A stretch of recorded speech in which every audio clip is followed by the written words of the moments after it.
So there you go, a big one is coming, BMW 1200GS Adventure. Not only big bike, big service, 80,000 kilometer. Bike is a little bit over 90, but we're gonna do 80,000 kilometer service, which means valves, spark plugs, all the liquids, coolant, oil, gearbox, Cardan oil and stuff like that. Also, we're gonna check all over. I have a whole list from the owner what needs to be done. He wants a new battery, he wants a new reservoir for the back because this one's almost broken.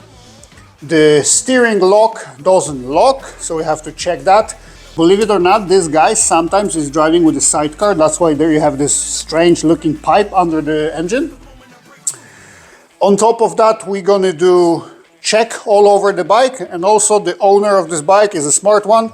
He wants to have two types of tires. He wants to have road tires and kind of off-road tires. Instead of changing them 3 times a year, he bought himself an extra set of wheels. However, the rims he bought are from the bike which didn't have TPMS, which is tire pressure monitor system.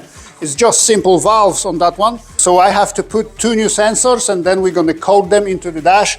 The bike is ready to have 4 TPMS sensors coded into the bike, so it doesn't read the pressure from the bike next to you or your friend, or if you have 2 bikes. So he's gonna have 2 sets of wheels, on-road and off-road. As you know, on the BMW, to change the wheels, it takes, I don't know, 5-6 minutes to change the wheels. This guy doesn't have a central stand, which makes it a little bit tricky. However, I have a special stand to lift the BMW so we can remove the back wheel, and then we're going to remove the front one. But if you have a central stand on your bike, you can change both wheels in, I'm guessing, 5 minutes. We should make a competition, the quickest wheel change on a GS 1200. There will be a lot of work for me on this bike, so I better get to it and stop wasting time on standing here like an idiot with the wheel on my head. I kind of like it. It's perfectly balanced. I think I'm gonna turn off the camera now and just stand here for 10-15 minutes. Maybe longer.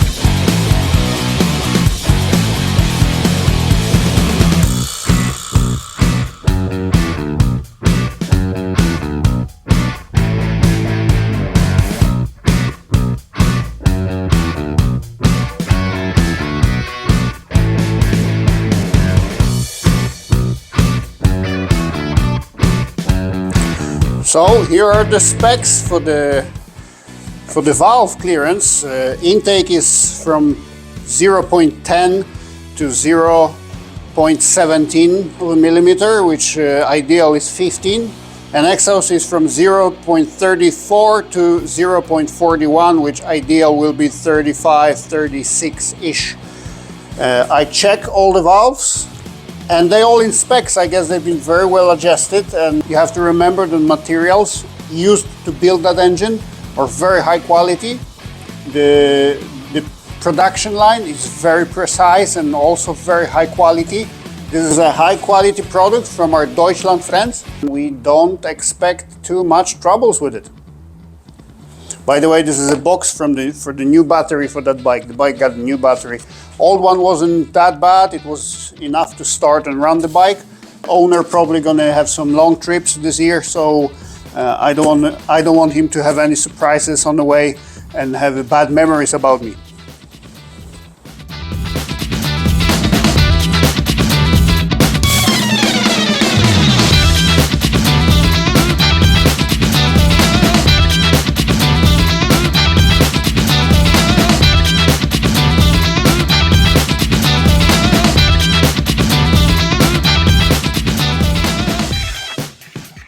So long time ago, long time ago, I opened a part catalog and I want to order myself original BMW central stand like this to remove the back wheel. When I saw the price, I calculated that it cost as much as 4 days of my work plus the material. So what I did, I bought those pipes in my local hardware store. I cut it, I welded it, and in 1.5 hours, I got myself a homemade stand. I hope it can stand the bike like this and it doesn't break in the middle of changing the wheel. Because that's going to be the proof that German is the best. Which is not true. I work alone, so all the ideas I have and all the tools and all the equipment I design and do it myself.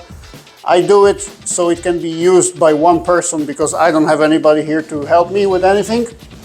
So yeah, sometimes it's tricky, but that teaches you a lot. That teaches you how to handle stuff by yourself when you're alone.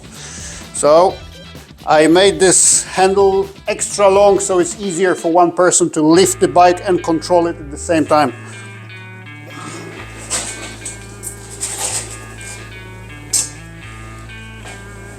There you go.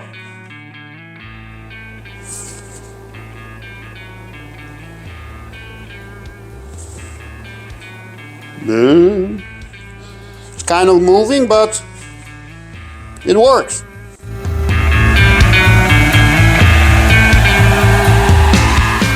So here is oil filling plug, and down there on the other side, right here, that's the oil drain plug. So you drain the oil down here and then you fill it up here.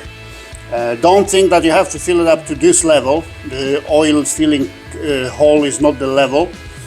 You can get there through one of those holes in the rim, but it's much easier when you just remove the wheel. It's much better just to take off the wheel, even if you're just changing the oil, not the tire. It's a funny story because there is a big simmering behind there and there is one on the other side. And it used to be 200 milliliters of oil going into Cardan. That was the amount that BMW was recommending. And oil was leaking out through that simmering or through the one on the other side. And it was lots of BMWs with the leakages. And what BMW did, they start to recommend 180 milliliters of oil instead of 200. That was the solution. They reduced the amount to 180 milliliters of oil, and I guess it's enough to be well lubricated and not too much to be leaking.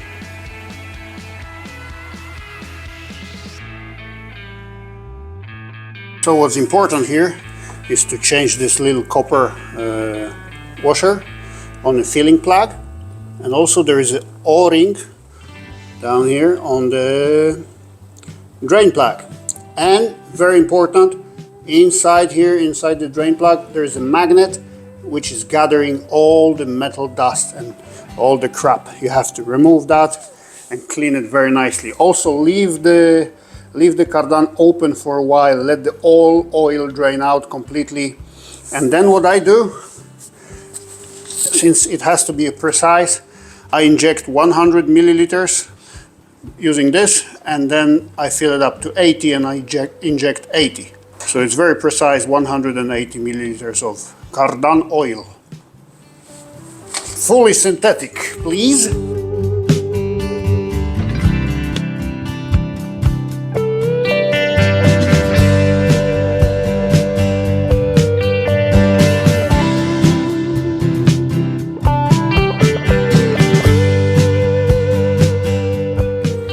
Now on this BMW, as on many others and many other different brands and motorcycles and cars, there is a little thing inside that is a tire pressure sensor. And this thing, it's very easy to damage when you remove the tire here or when you rotate the tire and the tire can pull this one up and throw it. Usually there is a sticker that says, be careful, the sensor position is here. Sometimes it's on the opposite side of the valve. Sometimes it's together with the valve, like here on the BMW. How to notice if there is no sticker? Well, you don't know, you have to make some research. But most of the times, When you see a strange valve like this is not normal valve. Normal valves looks like this. They rubber or plasticky. Sometimes when there's a big nut, or you can see that this is some kind of device, not only the valve like this. This can be a suggestion that there is some kind of sensor involved. Sometimes the valve, it's normal like that, and the sensor is on the other side. Maybe the sticker is off, or you cannot see that there is a sensor, so you have to be careful. The best way is to check on the bike before you remove the wheel if the bike shows you the tire pressure. If it shows you the tire pressure, there must be some kind of sensor inside the rim. Just pay attention, don't break them. They're expensive, and then it's all coding, and yeah, it's tricky to do.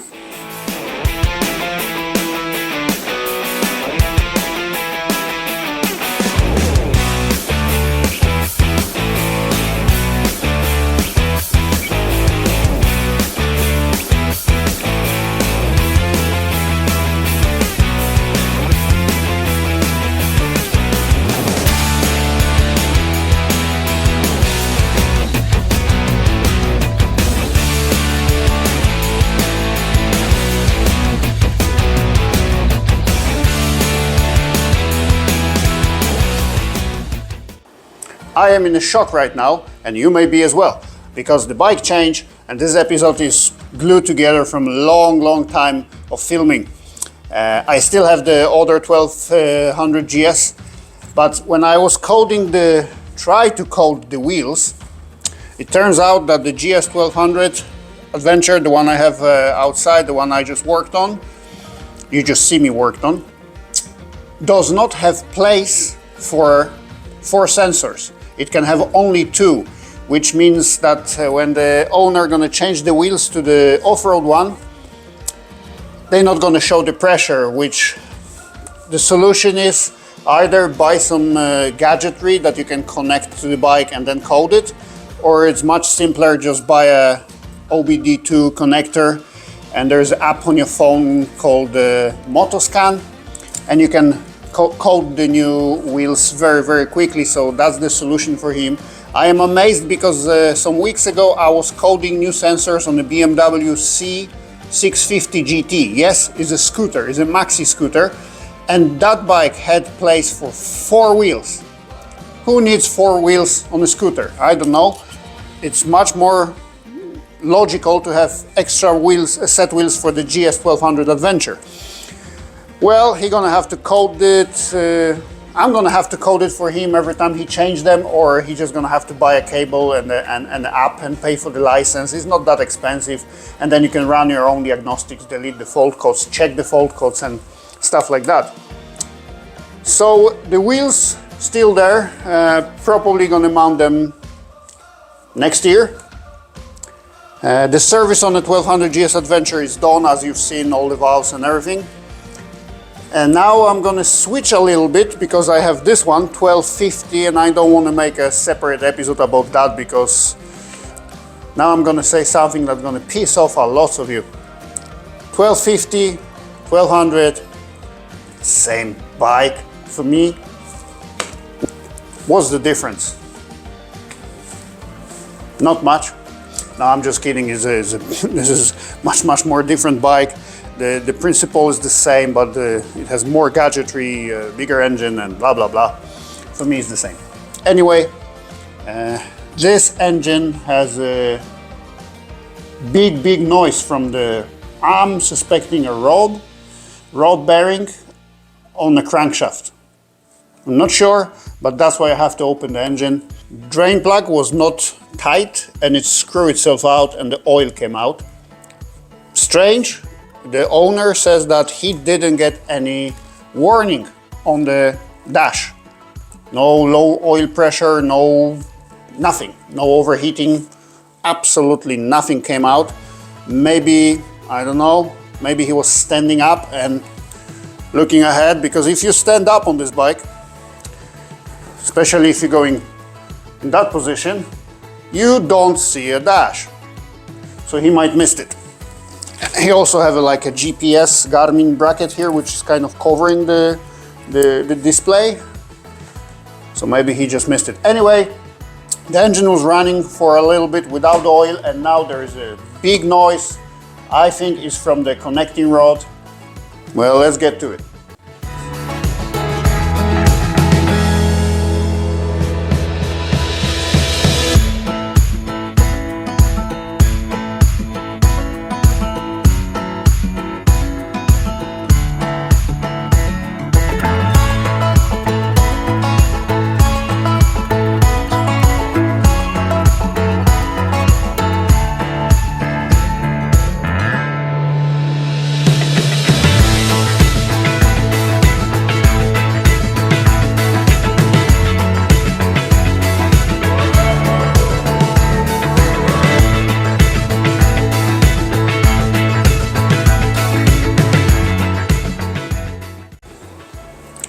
Hear me now.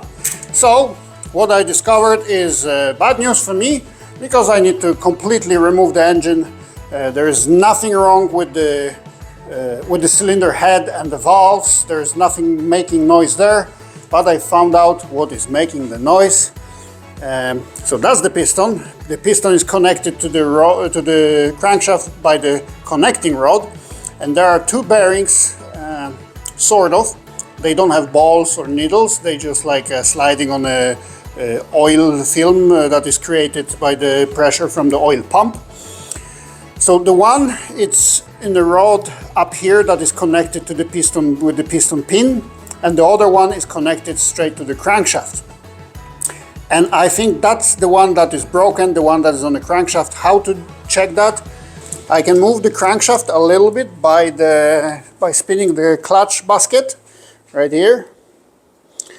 And now if you see, the piston goes up, and now you have to turn it so the piston goes a little bit down. Just like that. And now it means that the crankshaft is pulling this piston through the rod.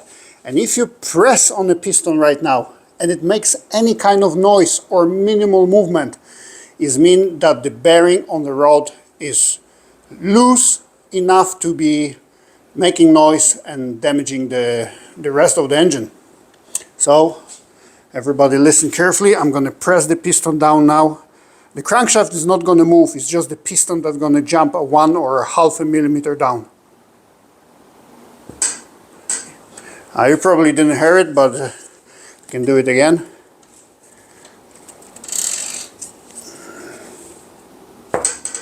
That's the noise.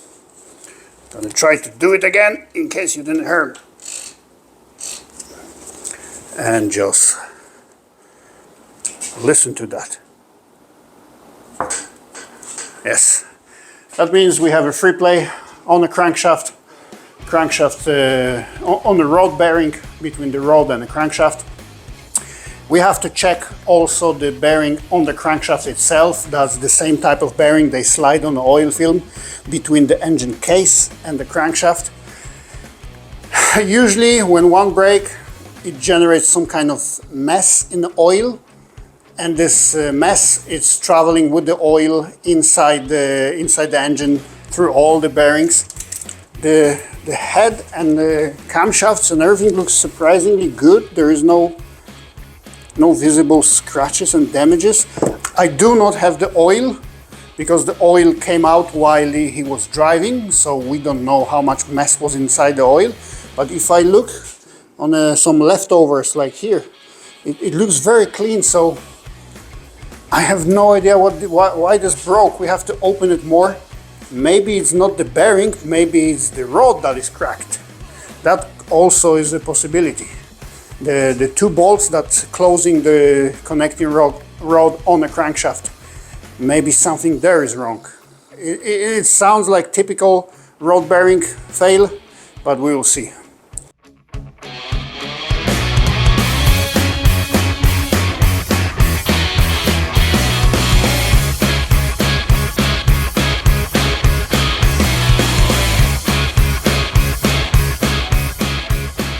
On most of the bikes, there's a frame and engine sits inside the frame, or it's hanging under the frame, or sitting on top of the frame. On most of them, 99% of the bikes have a frame, And that's the thing that is holding everything on the bike. The front suspension, the rear suspension, the subframe, everything is connected to the frame. Now there are some bikes that use the engine block itself as the main part of the, well, I don't know if you can call this a frame or a chassis, or I don't know how you call it, but on some models, the back frame and the back suspension is connected to the engine block, and then the front is connected to the engine block, and the engine block itself is very big and thick and stable part of the motorcycle that's holding all those components. This BMW is a sort of a hybrid because it has a frame, as you can see here, it's welded. So if I remove the engine, the frame will stay intact, the front and the back. But for example, the swing arm, yes, it has a swing arm, is a A-arm, or like a suspension arm, lower suspension arm on a car or ATV. This one is not connected to the frame, this one is connected to the engine block. But the front shock absorber is connected to the frame and the arm. The front forks are connected to the frame, but this arm is connected to the engine. So this one is a sort of a hybrid. I have to disconnect some more brackets and electronic gizmos here. But I'm pretty sure this bike will stay intact when I remove the engine. Now there are some models that you not removing the engine from the bike, you're removing the bike from the engine, which means you make an engine stand on some kind of bracket, and then you remove the suspension on the back from it, and the subframe and the front frame, and you remove everything off the engine. This one is a sort of a mix. I'm pretty sure this frame is strong enough to stand on itself. Of course it won't be if you drive it, because it's just one pipe, but yeah, it's not designed to be driven without engine, obviously. And then we're gonna have to somehow make this connect to the frame with some belts or stripes or wires, I don't know yet, so we can have like a rolling chassis, so we can push the bike in and out of the workshop when we work on the engine. So let's continue the demolition.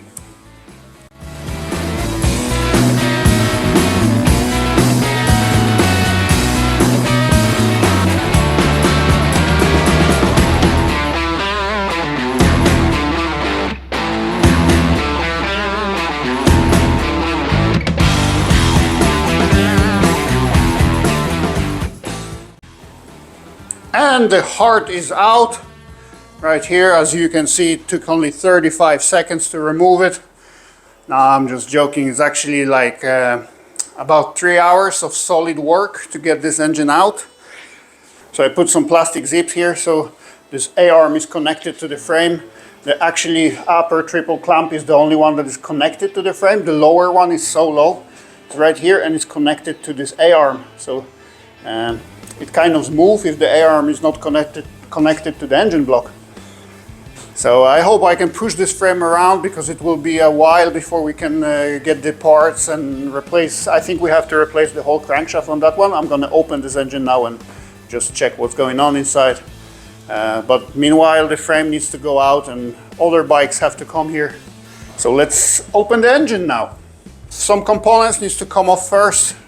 The starter needs to come off, and then the gearbox gonna come off, and then we see what's next. The water pump definitely needs to come off, and then the engine splits right here in the middle, all the way around. There are probably some bolts holding it inside as well, hidden down there. Have to find all of them. There's lots of them here. Yeah. And there is no gaskets on that engine, except the head gasket, obviously. As you can see, the cylinders are part of the engine block itself, so there is no cylinder replacing. If you want to replace the cylinder, perhaps you can. I don't think there, no, it's a one big aluminum block. So if you want to replace the cylinder, you have to replace the block. But why would you want to replace the cylinder on BMW? I don't know.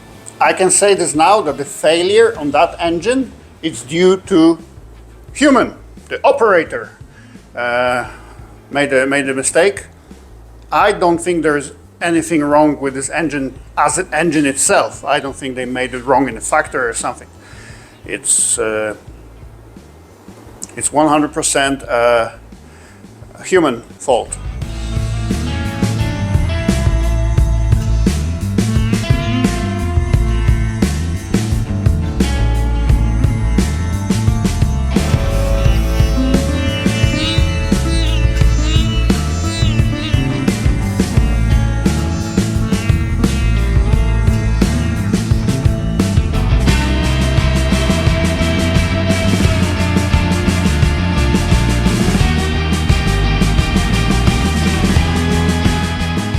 Now here are the first sign of something going wrong.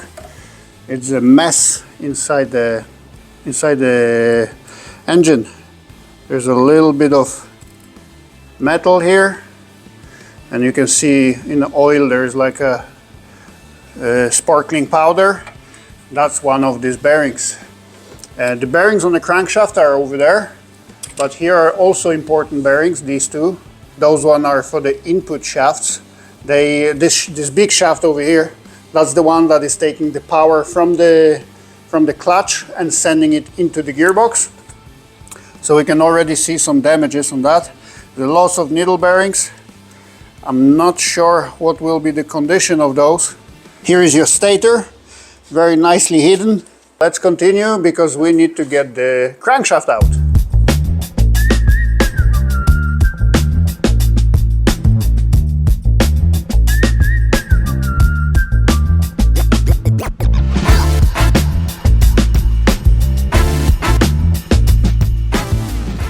This engine is put together in a strange way. Why? Because this piston is connected to the rod and to the crankshaft, and it's slided into this half of the engine, and then this half of the engine coming with the piston being inserted in the cylinder but not connected to the rod, and you have to disconnect this through that hole. So you have to align the piston pin with that hole, remove the clip, and then drag the piston pin out this way, and that's the solution to lift this half together with the piston and leaving the crankshaft with both rods and the other piston in this half. So it's kind of tricky. It's a little tight. I'm not sure you can see it. Oh, you can see down there's a piston and a pin. We have to remove that clip and then slide out the pin, and then the piston can stay in cylinder and we can separate the engine halves. So let's do this.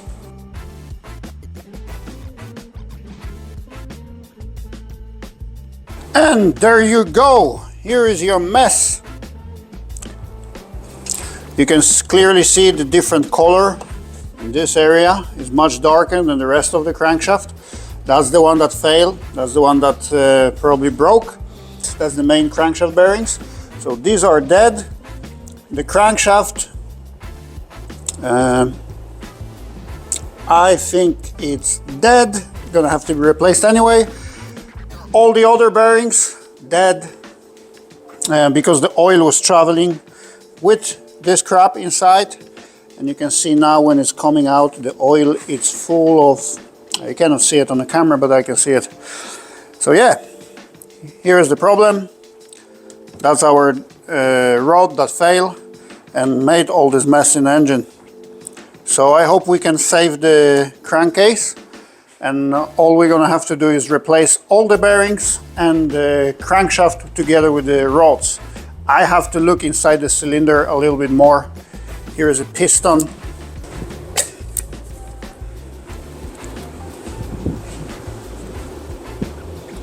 Oh yeah.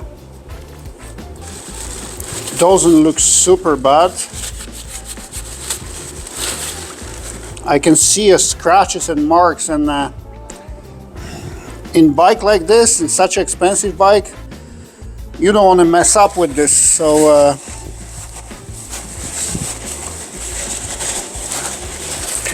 yeah, there are some scratches on the cylinder too. I don't know. I think it's going to be cheaper to buy a used engine from the bike that crashed. It was working, but it just flipped, or somebody crashed it and the frame is bent and suspension is flying off the bike. But the engine will be okay, so maybe we're going to have to change the cylinder covers, the valve covers, and that's it. So there you go, 1250GS. All the bike is here. Heads, fuel tank, gearbox, and engine block. As you can see, the connecting rod bearings, there's one on here on the crankshaft, just fail. This came out from the oil pump, so the oil pump itself is a little bit scratched in here and also inside here in the engine. I'm not sure you can see them. There's scratches over there. Definitely crankshaft finish, the rod.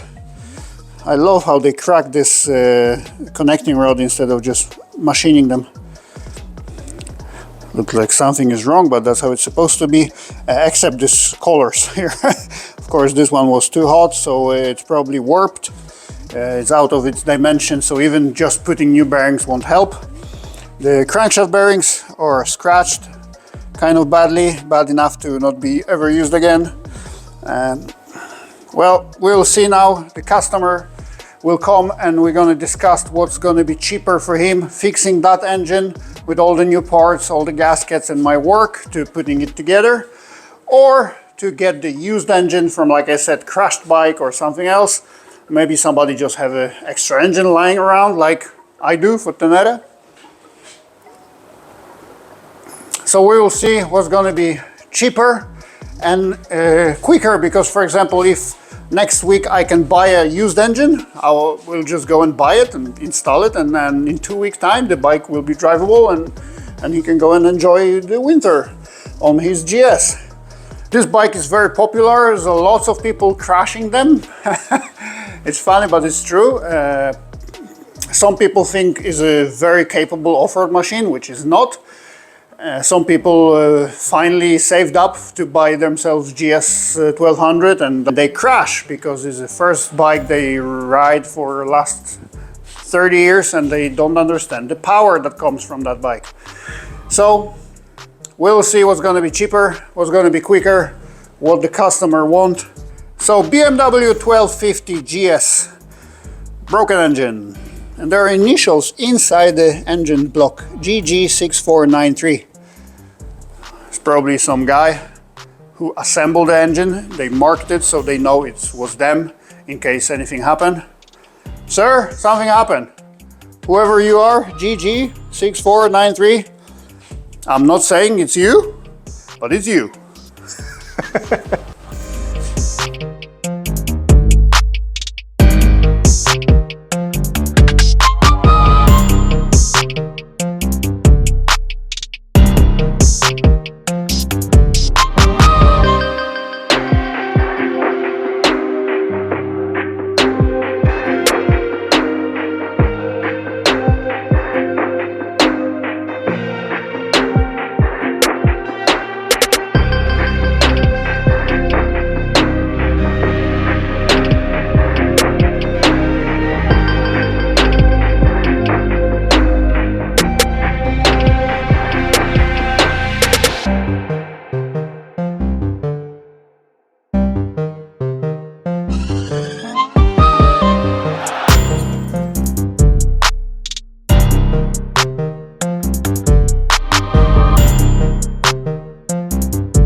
Service on 1200 GS Adventure, it's done. All I have to do now is remove the battery and the bike is ready for the winter storage. The decision on the 1250 GS yet to be made. We'll see. We're gonna do this very expensive repair, or we're gonna just swap it with another engine. You might see that in the future episode, I don't know, maybe. But that's it in today's episodes. Thank you very much for watching, and as always, see you in the next one.